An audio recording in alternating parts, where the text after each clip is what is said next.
Welcome to Blessed Mess. I thought I'd tell another little story. I've told this story a bunch to my kids or other folks, and just as a tribute to my grandfather, Paul Harris. And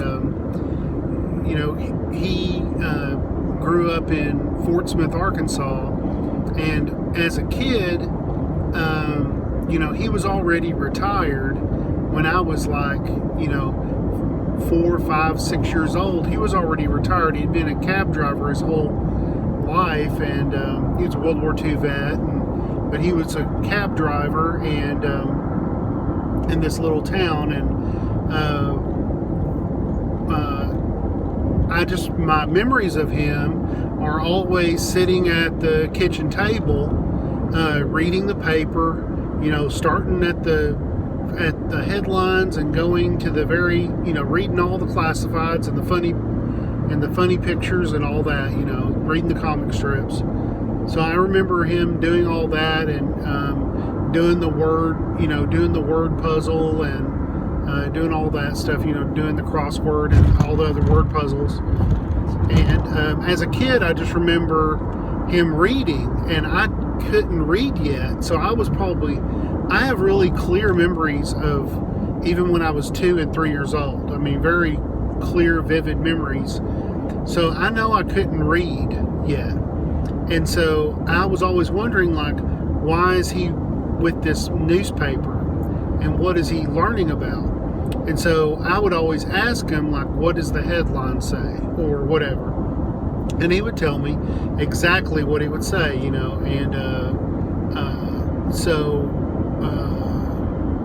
I think the Southwest Times Record was the name of the newspaper. So the Southwest Times Record, it's probably named something else now, I don't know. The Arkansas Gazette was another paper in Little Rock, and he got that periodically. If he just came across it, he would get it and do that. But Southwest Times Record, he'd read that, and it's a relatively short paper. It wasn't like some monstrous paper, but he would read that, and I would ask him questions about that. And I know this is before Jimmy Carter, so Gerald Ford was president, so I know it was a long time ago. Anyway, I'm starting to really date myself when I say 48 years ago, but it's but that's something that I remember him just sitting at the table reading the paper, chain smoking Salem's, and just I just remember him, the brand of cigarette that he smoked and all of that. Well, being with him was real interesting because I was so interested in words. I became an English major and all of that, so I was always very interested in words and what they meant and the symbolism of them. And I remember him reading books, but I really remember him reading newspaper. So I went around with him when he was retired, and he had a brown, a 71 or 72 brown Chevy Impala 4-door, and he later gave it to my mom to drive, when she didn't have a car. But it was either a 71 or 72 Impala, big boat of a thing. But he would put me in the front seat, and he would still go pick up fares that he was retired, and he would just, you can't afford a cab company person anymore, I'll still pick you up. So my grandpa was still picking up people and taking them someplace, and they'd give him a couple of dollars for gas money, and that was it. He didn't he wasn't working as a cab driver anymore. He just drove these 3 or 4 people around that were his regular customers for 30 years. So, 30 years he had these regular customers, and whenever they didn't want to. It's kind of fascinating to think that somebody in a really small town, less than 40,000 people, rode in a cab every day to work, to the grocery store, to do all that, and called the cab company to do that. So, but they did, and so. But I would ride in the front seat, and he'd go pick up these few people. Well, as I was riding in the front seat, I was always very interested in the billboards and what does that say? Well, I know that says Coca-Cola because, get a Coca-Cola. I know that says that, but what does it say underneath it? might say, have a Coke and a smile, or whatever the thing might say. But I was always interested in really, really big words, like automotive center, or Sears and Roebuck, or something that looked really kind of funny, and I couldn't figure out what it was. Well, I remember, as a 3-year-old, maybe even a 4-year-old, before I never went to preschool, never went to kindergarten, so I just went to first grade. So I know that it was a long time before I went.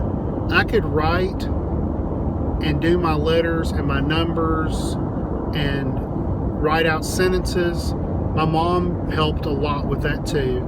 And I know that she probably helped me draw, be able to do my alphabet and everything. But I could do all of that well before first grade. So I was always interested in big, long words and everything. And, as a kid, I was pretty shy, and I talked really slow, and I had a southern accent, so I had, some of the kids would make fun of me because I just talked slow.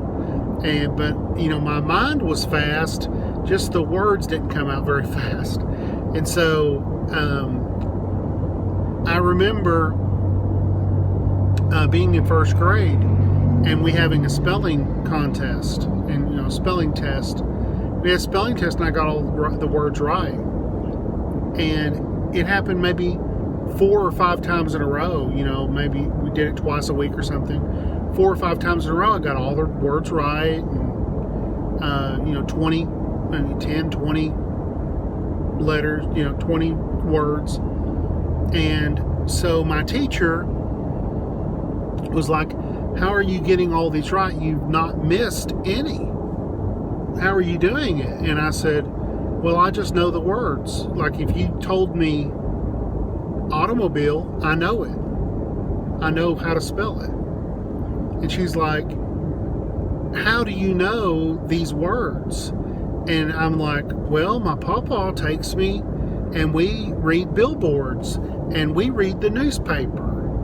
And she's like, you read the newspaper? I'm 6, right? So she's like, you read the newspaper? And I'm like, yes, ma'am. I'm a very slow speaker at the time. And so I'm probably still a pretty slow speaker. But it was funny. She just I had done 5 or 6 spelling tests and gotten all of them right.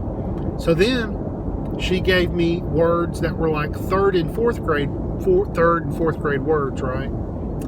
And she gave me a spelling test right then and there, like nobody else. She held me out of the class, or they were doing something, and then she held me out, and she started naming off these words, and I started writing them down, And one was like mathematics, and she was like, "How do you know that?" I think one was arithmetic, mathematics, and they did all these different, athletics might have been one of them. And, but, difficult words for a 6-year-old. And so she's like, how are you doing that? I said, my pawpaw takes me and does this, blah, blah, blah. So she's like, well, that's really good. That is really great. I'm just trying to figure out how to teach other kids how to do this. And I said, well, I've been doing it for a long time. When you're 6, a long time. And it made a big impression on me. Like Miss McCormick was my first grade teacher. And I went from back then, and I was telling Laura about this, back then you'd be in the Bluebirds or the Cardinals or the Robins, whatever, the bird group, the reading group, and they just put me in the lowest reading group. And for whatever reason, they just threw me in a reading group because I didn't go to kindergarten. So they just threw me in the lowest reading group, and I was reading the whole book, and it's like, yeah, here is the sun, or whatever it is. And but anyway, that I think one of the things that's interesting is whenever I was in that situation and I just loved words, and that teacher always thought and she was like, you shouldn't be in the Robin group or whatever it was. You should be in the Bluebirds or whatever. You need to be able to read this. And so from that time on, I had a great deal of confidence about academics. I didn't have that before then.